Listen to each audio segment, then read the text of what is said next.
Ассаламу алейкум достор, Бишкек шаарынан дагы жакшы бир үй сатууга чыкты.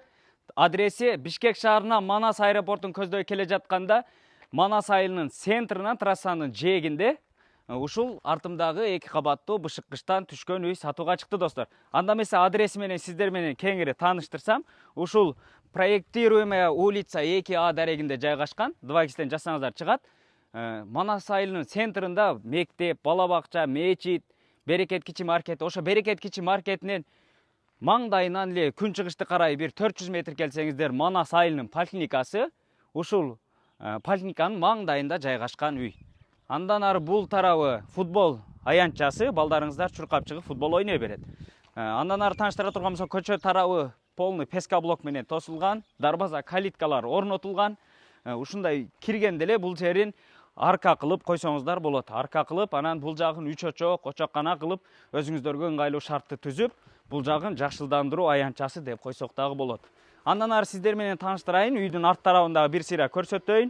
Ушул үйдүн баасы $78.000 бир аз кеми бар деп жатат. Өзүңүздөр дагы чалып, кеңири маалымат алсаңыздар болот.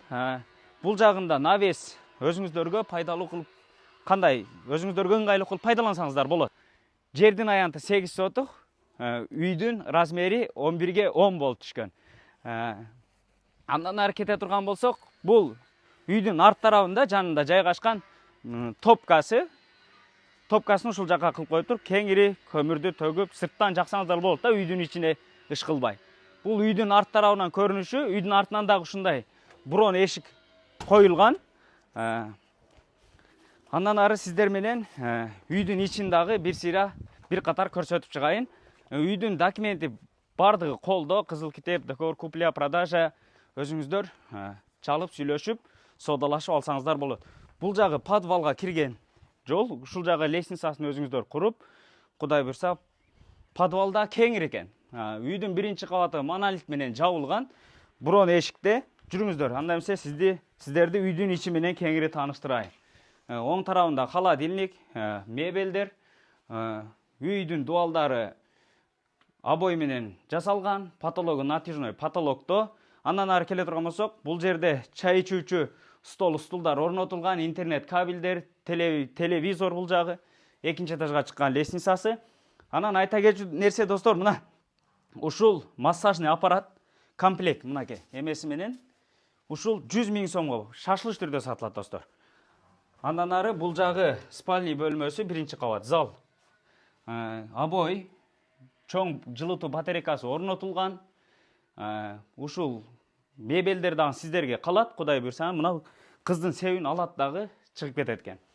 Андан ары ошо спальныйдын тушунда эле бул жагында ички ажаткана, раковина, күзгү, стиральный машина, бардыгы шарттар бар, Кудай буйрса. Андан ары жана сиздерге сырттан көрсөткөн эшик, мына бул жагын ушу короого чыксаңыздар болот. Үйдүн ээси негизи планировкасында ушул жагын топка кылам деген экен. Азыр топканы сыртка чыгарып, бул жагын бир кичинекей складпы өзүңүздөргө кандай пайдалансаңыздар, Кудай буйрса, өзүңүздөр шартты түзүп аласыздар. Андан ары экинчи этажга чыга турган болсок, экинчи этаждын ушундай тепкичи кыргыз орнаменттери менен темирден жасалган. Ушул тепкичин дагы бир сыйра паласты салып, өзүңүздөр шартты түзүп аласыздар. Экинчи этажга чыкканда оң колдо биринчи бөлмө, натяжный потолокто евроремонт. Андан ары бул жагы ата-энелер уктоочу бөлмө деп койсок болот. Натяжный потолокто евроремонт. Анан бул жагы балкон. Сплошной терезелер орнотулган. Жана ошо мынакей сиздер көргөн ошол Манас айылынын поликлиникасы. Андан ары бул жагы футбол ойноочу аянтча. Жүрүңүздөр. Экинчи этажда мынакей бул жери залы, экинчи этаждын залы. Мына оң колдо бул жагы дагы бир уктоочу бөлмө. Бүт обой менен жасалган экен, биринчи этаж, экинчи этаж евроремонт экен. Андан ары бул жагында дагы бир кичинекей бөлмөсү, балдардын бөлмөсү кылып койсоңуздар болот. Столун, компьютерин коюп, кеңири шартты түзүп, окууга ыңгайлуу шартты түзүп берсеңиздер болот. Кудай буйрса, ушул үй $78.000 бир аз кеми бар деп жатат. ээсинин номери описанияда турат. Чалып, байланышып, кеңири маалымат алсаңыздар болот. Биз колдон келишинче кеңири маалымат бердик. Тез кабар, биз кызматта болдук. Ассаламу алейкум.